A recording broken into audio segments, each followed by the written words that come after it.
Okay, so I am, all right, there we go.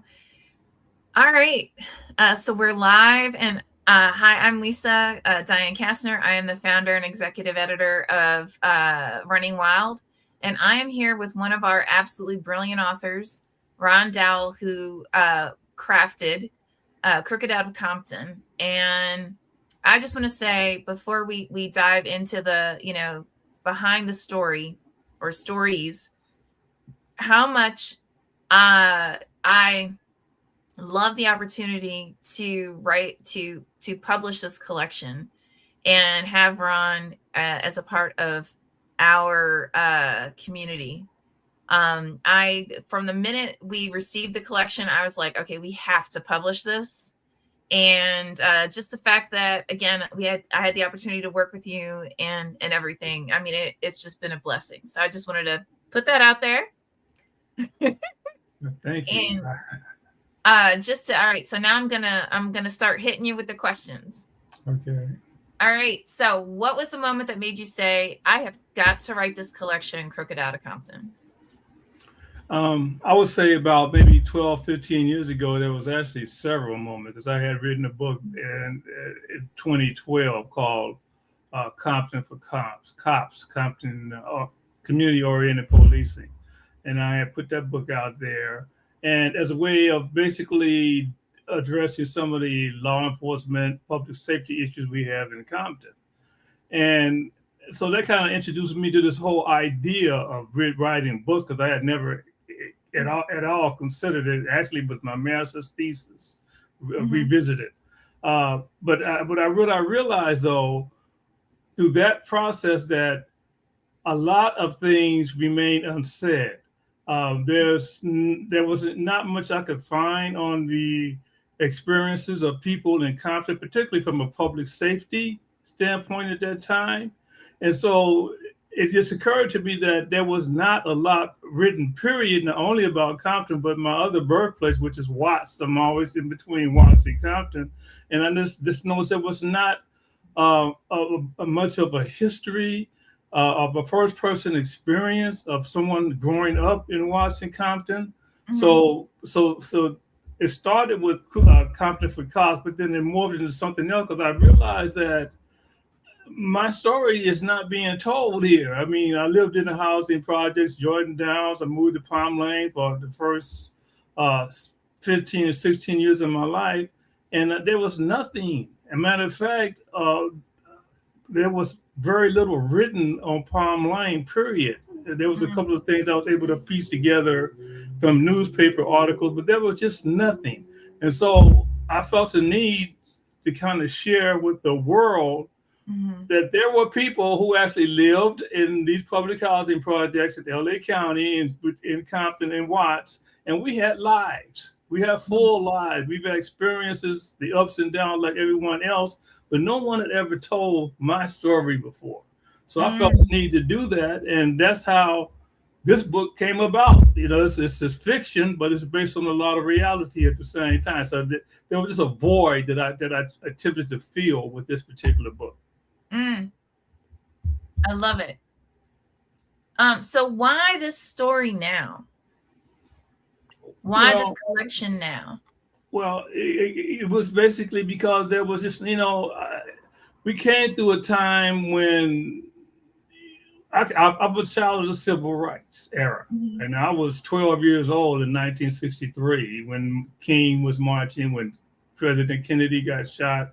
And I distinctly remember I was in the 7th grade in what used to be junior high school when Kennedy was shot. And it came across our speaker. I was in an English class with Mr. Wilson. I'll never forget that. They announced on the speaker that Kennedy had been shot and killed. And Mr. Wilson he just broke down and cried, right? So, I mean, that had an impact on all of us. So I'm a child of that particular period of time. But unless I talk about my experiences, it practically doesn't exist. But it was a very sad time when Kennedy was shot. And even at 12, I recognized that. So our whole community was like in a state of depression after that. It really impacted our community here in Watts and in Compton, really. So again, I just felt the need to let people, the world, particularly my community, know that we did exist. We do exist. We are people. We're probably more American than any other American, really. So I wanted to at least leave some trace that these people did indeed exist. And we have feelings, and we go through the ups and downs. We feel sad that when a great leader gets killed, just like everybody else. So I felt this was a way of just kind of recording that history, even though it's fictional, but it's based on a lot of reality, particularly my own personal reality. So that's kind of the why now. And since I started this is my first book. I did a poetry collection before this that was released about a year or two before, but they all follow the same things. I mean, it's all an effort for me to capture a certain particular time and place and what was happening with basically Black people in Southern California. Was known as South Central LA during a particular period of time, notably the 60s and the 70s and early 80s, even though I was born in 1951. So it really spans that whole block of time. But the other thing I noticed is that there was that period when rap music exploded all over the place. And that tended to kind of skew and give a misinformation about what it was like to be in South Central LA. I mean, it actually painted a really grotesque picture of what life was really like for us on the ground. So I felt the need to kind of, in a way, offset that. There were a lot of great things that came out during that period, but there were a lot of crap came out too, a lot of misogynist idiocy that came out. So I felt the need to try to kind of offset that with something literary. So what first sparked, let's say, the very beginnings of this collection? Well, the first story starts out, I call it Professor Roach. And that story is about a young kid, preteen, living in the housing projects with his family, but also with the family of roaches, because the housing projects in those days, roaches were everywhere. I mean, literally everyone had them in their household. Even though later on I found out, I talked to some people that claimed they didn't have roaches. They lived in Palm Lane. I think they were lying. I don't believe that, really. People like to say stuff like that, but we definitely had roaches. So I became, pretty literate on roaches, and what this story forced me to do was more research on roaches, which is most people are repelled by roaches. The idea that the sight of them repels people. So I wanted to purposely go at that. So I had to do a lot of research on roaches and found out a lot of information. They were here before we were. They will be here long after we're gone. They had that risk, their resilience. They had that knack for survival that is better than ours, right? Right. So I use that as a metaphor in this story of a boy who wanted to become a roach, because from his perspective, the life of a roach was actually better than the life he was living. But that was the very first story, and that was just one of the most difficult things for me to do, because I had to do so much research to figure out the parts of a roach's body, what they eat, and so all these other things came into play. And I try to work as much as I could into the story.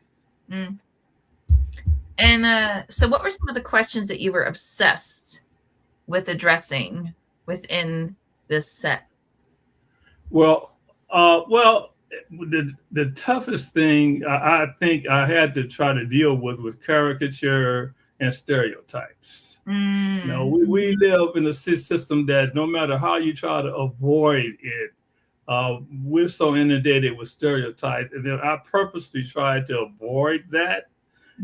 But it's damn near impossible, really. It really is. It's just so pervasive.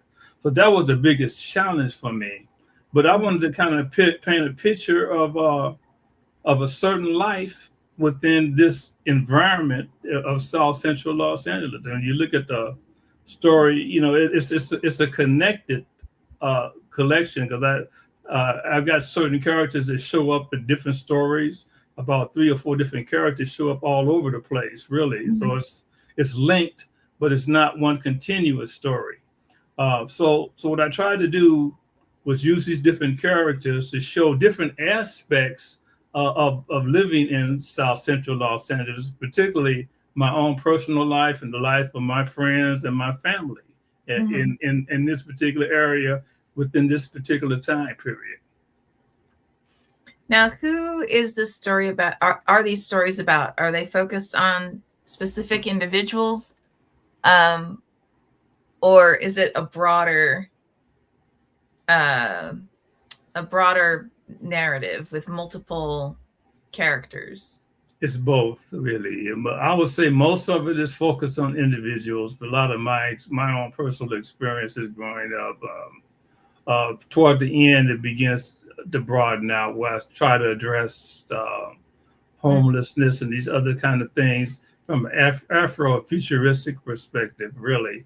But that was Mhm. kind of a stretch for me at the very end. But you'll see, it's mostly about family, friends, and people that I've known. Really, just fictionalized things. There's at least three stories that are directly based on my experiences. Those are the ones with a character called I'm gonna get his name right here. Leyland O'Dunwitty. It's at least three stories with him specifically, which basically kind of Mhm. reflects some of my own personal experiences in the Mhm. workplace with drugs. That's a very big problem, and at least it was in my area at the time. So it's kind of like all of the above, really, but generally friends, family, myself, and toward the end we lean into Afrofuturism. Mm, got it. What kind of emotional ride should a reader expect as they're exploring these stories? Well, first, I would think that they're going to get the unexpected. Really, I mean, who talks about roaches in any kind of positive manner? But the reality is, they were likely, and I point this out in the story, that they might have been on some of the space voyages. That is the nature of roaches. I mean, they could have stowed away very easily on any of the space shuttles. Really, so Mhm. so I try to surprise. Really, I would say surprise the unexpected, and really to give some insight into this, the way the others kind of live. Really, because I think that's one of the biggest attractions, is that folks who don't know might feel they could find out a bit more about South Central, so to speak. You definitely, Mm. because I talk a lot about place, Mhm. specific places, and that I know of, that I grew up around.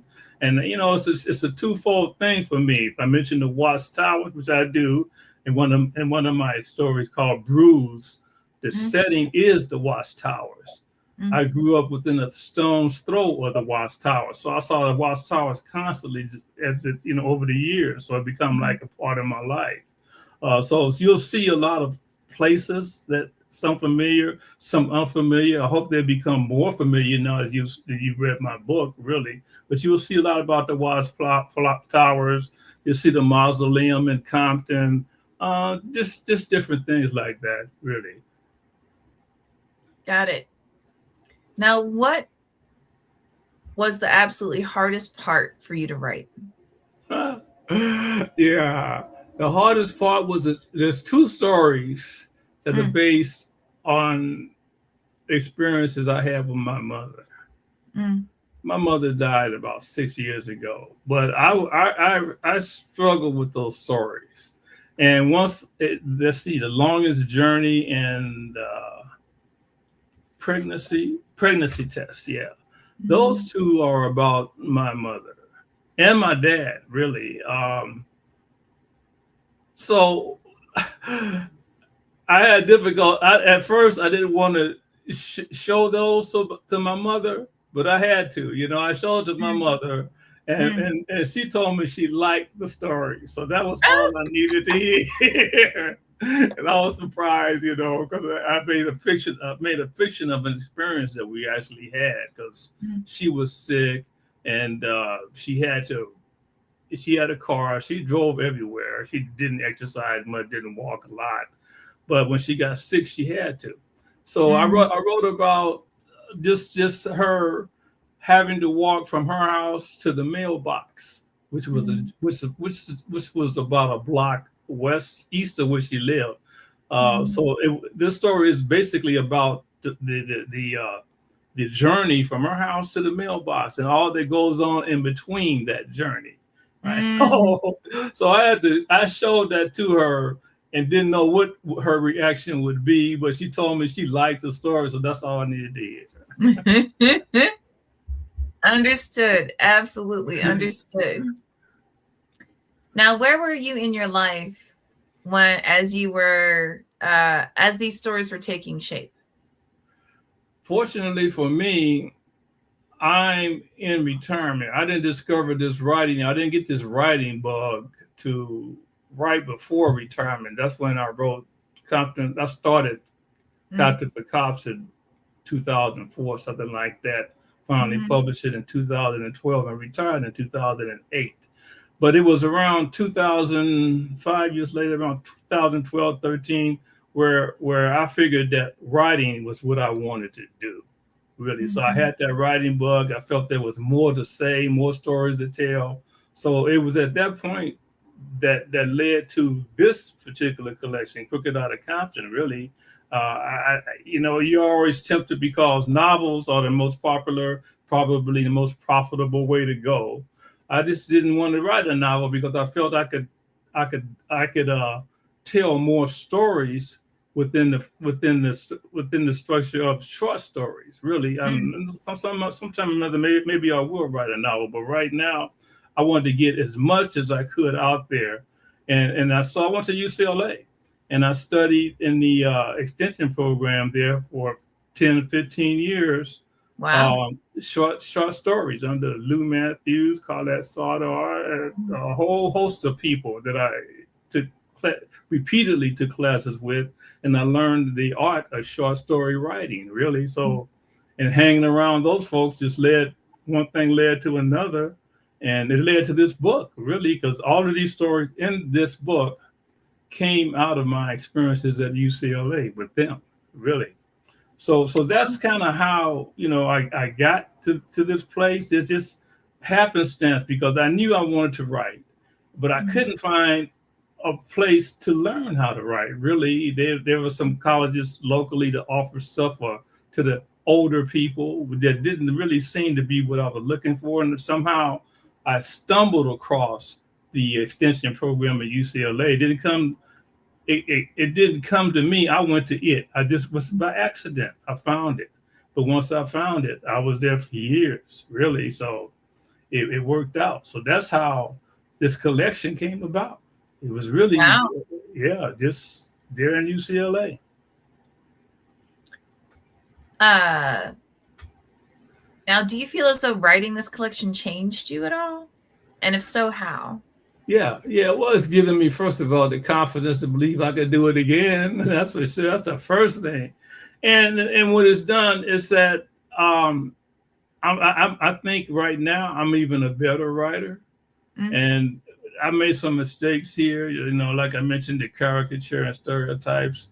Um, it was hard to stay away from them. So I think one of the problems might be I might rely too much on caricature in this particular collection.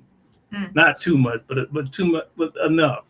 So this next time around, I'm gonna avoid that and say, but at the same time, say more because I have another short story collection that's going to come out sooner or later. But yeah, I'm working on another one. Uh, Mhm. so yeah, so it definitely changed me. I believe now because for a long time I felt like what do they call it? The imposter syndrome. The Mhm. imposter. I had the imposter syndrome. Here I am. I'm a Penn America Fellow, 2018, Mhm. and I've gone through UCLA all of these years enough to have two master's degrees, Yet I Mm-hmm. still feel like an imposter at this business, right? But today I feel like less of a of an imposter. So I'm gonna just keep going, really. So that has changed. I consider myself a writer right now. Mm-hmm. I do, and it's been a long haul. It's been a lot of changes within myself to accept that, hey, I am a writer. For better Mm-hmm. or worse, that's what it's going to be. And that's at this point, I think that's what we're going to be. That's what I'm going to be doing for the rest of my life. There you go. There you go. Now, what do you feel surprised you the most while you were writing this? What surprised me the most was the number of stories that got accepted for publication.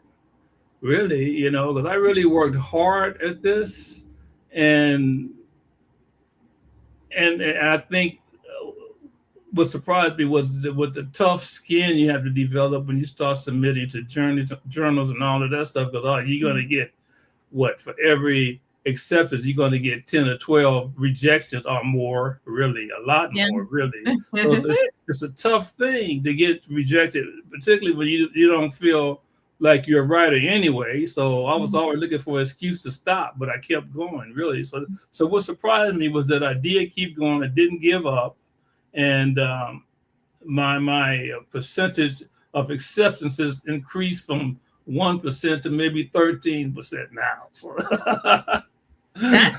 That's amazing. yeah, That's yeah. So fabulous. yeah, so I found that out. So I keep going, but it's a struggle for me because I got two master's degrees. I got one in criminal justice and one in emergency service. I got three bachelor degrees, but I don't have an English major at all. As a matter of fact, English it still is my toughest subject. For some reason, it's hard for me to understand the rules of English. Really, Mhm, really, I just don't get it. But here I am. I'm a CPA. I do mhm, taxes. I do all kind of stuff. But that is my weakest area. But it's the one that I have to rely upon to strengthen most as a writer. I bring mhm, technical knowledge to some of the stories from the other areas, but that's mhm. always a challenge for me. Really. Got it. Well, I mean, in all honesty, I think that's a challenge for everyone because balancing the magic of creative writing with copy editing, that's hard.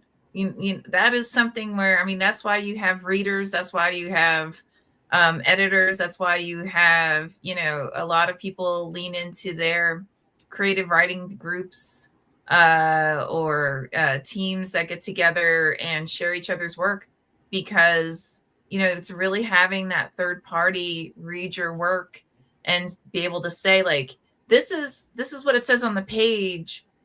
Is that what was intended? Right. And then that enables you to then go back and go, oh, oops. Yeah, wait, nope, never mind. Let me go back and, revise this so that it more so evokes the emotion, the story, the narrative, uh, those layers that were actually intended with that story. So, oh yeah, no, I feel you on that.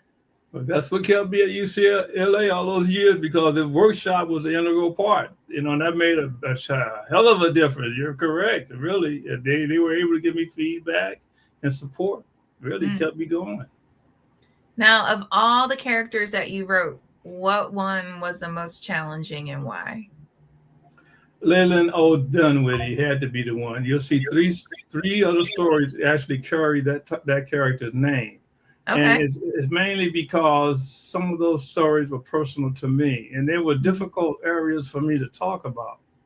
Really, I got a friend now who's really dying. He has Mm, cancer, pancreatic cancer, and he's dying.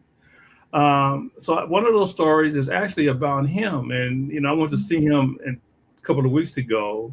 He's in hospice now. It's just a matter of time, right? But mhm, I just wanted to remind him that story was about he and I and the experiences that we had. Let's see, that was Leland Otis Dunwitty Elevates. Yeah, that was our story.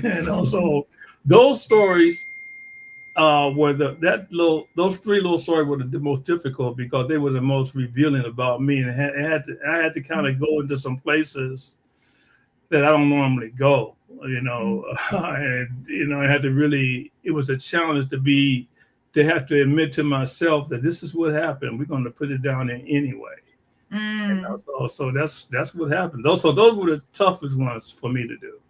Got it. Wow. Wow. Of all of these incredible stories, what one almost didn't make it into the book and why? Yeah, that would be the last one. That was my attempt with Afrofuturism. I had the good luck to be mentored by um,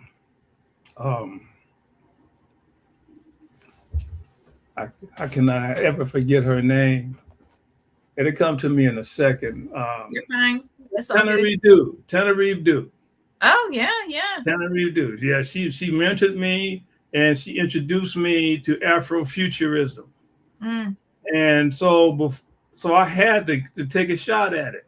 And as it turns out, that's the last story in the book, and it's the longest story in the book.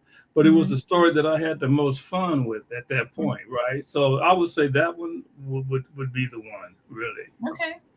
Okay. Now, why'd you keep it in? Why did you say no? I have to have this in here. Because I live here in South Central. Like I said, I'm still right here in the house that I grew up in. I moved away other places, but I'm back here now. Even the elementary school that I went to is right across the street from where I am now, called Wow. Elementary, right? But what I notice now is that I'm down the street from Martin Luther King Hospital too. Mm. There's a lot of homelessness here in this Mm. area, and homelessness it has never been before, but it is now. And Mm. homelessness is a big problem. I worked downtown LA, and I used to go over to Skid Row and pass out food and do stuff like that. But it's Mm. amazing to me the level of homelessness, and doesn't seem to be an immediate solution. So I Mm. figured I'd give a solution in the form of that story, at Mm. least part of the solution that I think would probably work better than what we're seeing work on the street, really. Mhm. So it was twofold: to talk about the problem, but also offer a solution. And I just, like I said, I had fun writing that longer story, and with a futuristic viewpoint. I think it takes place in 2034. Before we know it, we'll be there. But the way it's looking, it's going to turn out to be pretty true, really. Mm. It's a revelation. Wow. And I'm almost positive. I know you know this, but for those who are watching, um, and I know this is true in California. I believe it's actually true across the United States. But of those who are actually homeless, the vast majority actually do have jobs, and many actually have two jobs Mhm. minimally, and that's just to be able to feed themselves, right? To provide some type of at least minimal support. And there, right now, at least in California, and again, I believe this is also true across the United States. Um, there are many people that, technically speaking, couch surfing, that's homeless, right? That's when you don't have a static location in which you are living in. Instead, you are basically living from couch to couch, wherever you can, to have some type of shelter. And Yep. um, you know, unfortunately, as I mentioned, it really is pervasive, again, both in California as well as across the United States. So thank you for writing that story. Yeah. It's kind of frightening now because I actually live down this. I mean, I live about a block from where the football player was killed a couple of weeks ago. I mean, Oh boy. literally, I passed by that site all the time, but I knew inevitably there was going to be a problem down there because you could see it continue to grow. And sure enough, Mhm. he was killed, and now they finally locked the gate to deny access to that whole little area over there. Really, Mhm. so it's kind of frightening. Just not enough has been done. But I worked in public service for all my career, Mm. for mental health, law enforcement, hospitals, all of it. So I've seen a lot. And what gets me is that sometimes the solution is really kind of simple, but the government has a way of complicating it and making it really kind of worse than it really is, really. Mm, So that mm, particular story is what is it called? Baba Nam Kevalam, which means my most beloved is the only one. So it's a story about homelessness and the solution to it. Yeah. So I do a lot of theme related stories, being in jails and being in prisons, this type of stuff. mm. I'll talk about that. Now, who do you feel as though will fall the hardest for this collection? Um, well, I hope that anyone who has the interest in what I would say is the real South Central Los Angeles, because it's not Mm, the way it's portrayed. It's not what you hear about in the rap songs either. I mean, it's a lot, most of it is just everyday people striving to mhm, survive. Like you mentioned there, people who have jobs, right? Yet they're still having to struggle. mhm, I'm living, in an area where people maybe miss a couple of paychecks, then they will be on the street. They will be couch surfing or something like that. mhm, So I'm hoping that this might be a good time for it, that this my book will provide insight into these kind of issues and just in an interesting way, really. But another thing that I try to do, I don't just talk about the problems. I really try consciously to point to a solution, really, mm, so hopefully those seeking further information and entertainment at the same time might want to mhm, read my book. We've heard a lot about Compton. We've heard Straight Outta Compton. We've heard all kinds of stuff about Compton. The mhm, reason I entitled this book was Crooked Outta Compton was mainly because it was recommended by Lou Matthews, one of my professors and mentors, but also because we just wanted to kind of mock that whole idea of NWA straight out of Compton, really, mm, plus the other part of it is that Compton is an area that's been uh, inhabited by a lot of corrupt politicians for a number of years now. So it's a thrust underway at this point, really, in Compton to drive those crooked out of Compton. So mm, it's a play on that kind of thing. That's really at the origin of the title, but that's what we're doing. I'm here on a county island in between, literally in the middle of Compton and Watts. Each mm, way I could walk a half mile. I'm in either in Watts or I'm in Compton. And I mhm. own property in Compton, raised my kids in Compton, lived in Compton. So I'm determined to make Compton better. And I think that this book will help point in that direction on a lot of levels. I talk about education. I talk about a lot of issues that Mhm. involve Compton and also Watts. Understood. Now, is there anything with that readers have said to you that just completely were not expecting? Mm, yeah. A couple of judges have read my work. Mm, People on the bench, and they said they read it. They really enjoyed it. They liked it. So that meant a lot to me because these were people who, well, one of them actually kind of came through similar circumstances that I've come through. And he said the other day that we were not supposed to be here. We're not supposed to survive the stuff that we have, right? So when he says something positive to me about the book, it means a lot, really. So mhm. so because he's part of the target audience, really. So I've gotten comments like that, really my share of them. So anybody that likes it and it says anything good about it, I like and appreciate it. Yeah, absolutely, absolutely. Now, in one sentence, why should people pick up this book? Pick it up to find out how we others live. Mm, Like I said, my friend said that we probably shouldn't have been here. When you read my book, you'll understand why he said that. Because there were mhm, so many obstacles for both of us to be even able for him to be a judge and for me to be a writer. I mean, this was not in the cards. It was not set up that way. Like I mentioned, English is my weakest subject. When John F. Kennedy was killed, I was in an English class at the 7th grade.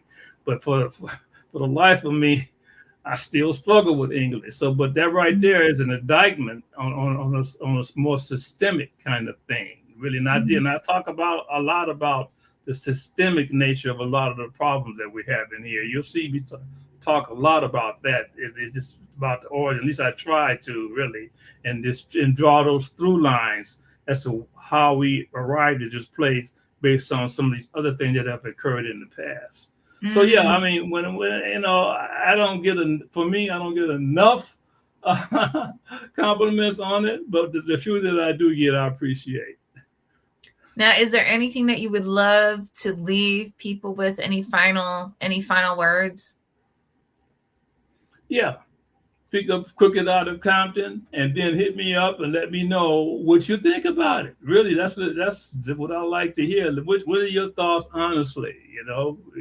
Do you think I'm crazy, bonkers, askew, or do you appreciate the effort? Because I really put a lot into this particular book. It was a 10 or 11 year process to write this, really. So anything, whatever the thoughts are, I would just appreciate it if you pick it up and take a look at it and give me some feedback. And for everybody watching, just for the month of February, Crooked Out of Compton is available, the ebook, for 99 cents. You can pick it up Amazon, wherever you can get an ebook. And please, please, please pick it up. Check out Ron's fabulous writing. And with that, again, I want to thank you, Ron, so much for being a part of our community. And thank you for writing such a wonderful collection. Well, thank you for publishing and having me here tonight. Thank you very much, Lisa.